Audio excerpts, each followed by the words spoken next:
First things first, we need to talk about how Kendrick Lamar just served Drake the most elegant, calculated, and absolutely devastating clap back in recent music history. When I tell you Kendrick didn't just win at the Grammys, he dominated. We're talking about 5 Grammy Awards, all for Not Like Us, which everybody and their mama knows was a direct shot at Drake. The level of excellence and shade is just perfection. But wait, because that's just the appetizer in this full-course meal of drama. Kendrick proving he's playing 4D chess while everyone else is playing checkers took this victory lap to a whole new level by performing Not Like Us at the Super Bowl. Now that alone would have been enough to send Drake into a spiral, but Kendrick, oh honey, Kendrick had an ace up his sleeve that nobody saw coming. He brought out Serena Williams. Yes, you heard that right. Drake's ex. The absolute audacity and brilliance of this move had the entire internet in shambles. The look on everyone's faces when Serena stepped out on that stage. Priceless. It was the kind of moment that will go down in hip-hop history as one of the most calculated and effective takedowns we've ever witnessed.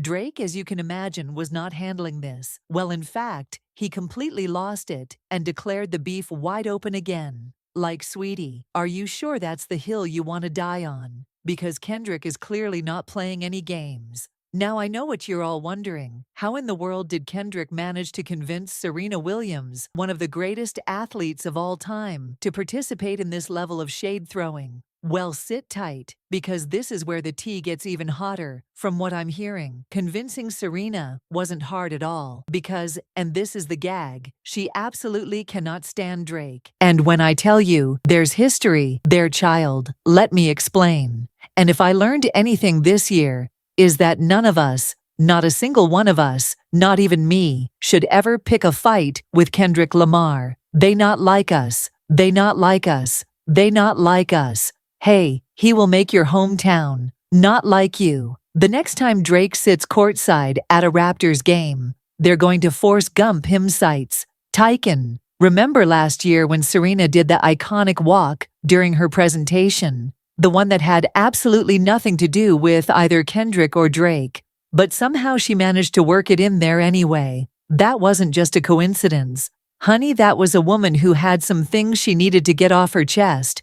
But to really understand why Serena harbors such strong feelings toward Drake, we need to take a little trip down memory lane. These two used to be an item back in the day, and when things ended, Drake showed his whole behind. Instead of taking the L like a grown man and moving on with dignity, he made it his personal mission to try and humiliate Serena at every opportunity. And let me tell you something, this kind of behavior, it's becoming Drake's signature move. And not in a good way. Speaking of Drake's pattern with women who've turned him down, we absolutely need to talk about how he treated Rihanna. Years, and I mean years after their breakup, this man was still out here, throwing shade at both Riri and A$AP Rocky. The pettiness knows no bounds. Like, Sir, Rihanna hasn't even thought about you since y'all split. She's out here living her best life, building an empire, and raising her beautiful family. But Drake, he just can't seem to let it go. But if you think that's messy, hold on to your wigs,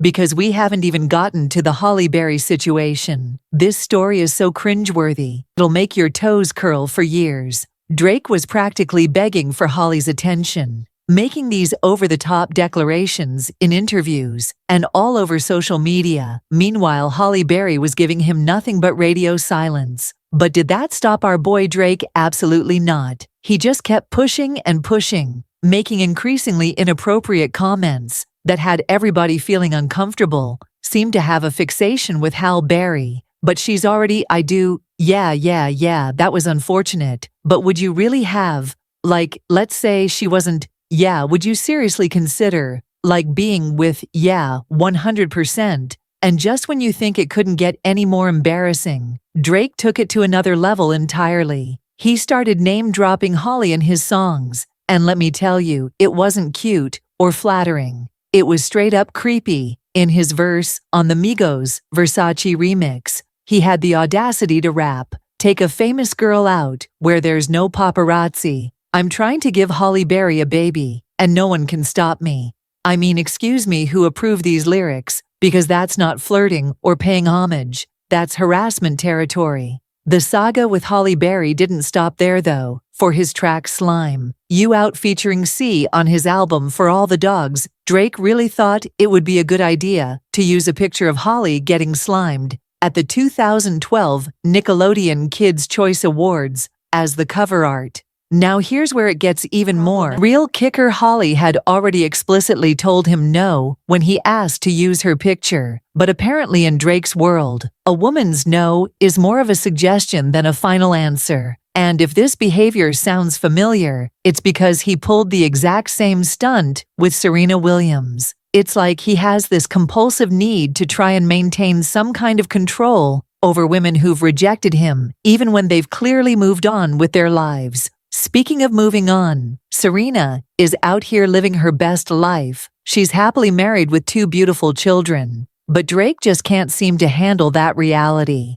And this brings us to one of the most chaotic moves in recent hip-hop history. Drake's mysterious 100-gigabyte data dump on 100gigs.org last year. Now let me paint this picture for you. Instead of using his official channels, like a normal person, Drake announces this massive content drop through his not-so-secret burner Instagram account, Plot Twist, which, by the way, he'd been quietly updating since June. This wasn't just any ordinary data dump. We're talking unreleased tracks featuring Young Thug, 21 Savage and Lotto, behind-the-scenes footage of Drake working on some of his biggest albums, like Take Care Views and Certified Lover Boy, plus intimate moments with industry heavyweights like Jay-Z, Kanye West, Rihanna, and Cameron. The word on the street was that this whole elaborate scheme was meant to distract from his increasingly messy beef with Kendrick Lamar. But if that was the plan,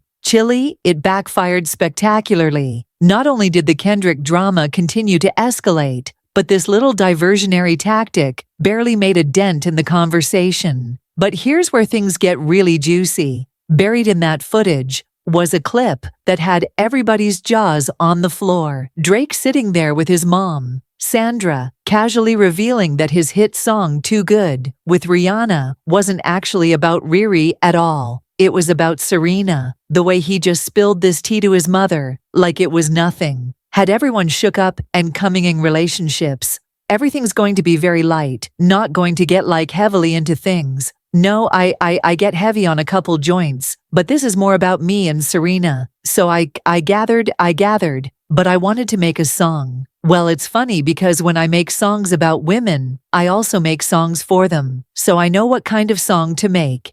If I'm going to talk about them, I'll at least do them the justice of making them a song that they like. Okay, so I know Serena very well, and I know that she'll hear it loud and clear, but she'll also not hate me for it, because it's lighthearted, MH. You know, and she has seen someone else. I don't know, Mom. Now let me give you the full backstory, because this tea needs context. Back in 2010, Drake and Serena had the rumor mill working overtime with speculation about their relationship. But while Drake was out here acting like a lovesick teenager, writing subtle and not so subtle references to Serena in his music, she kept things strictly professional and never publicly acknowledged their relationship. Fast forward to today, and Serena is living her absolute best life, married to Reddit co-founder Alexis Ohanian, with whom she's built this beautiful family, including their 2 adorable daughters. But Drake, being Drake, couldn't just let sleeping dogs lie. After spending years being what GQ magazine iconically dubbed Serena's most embarrassing groupie.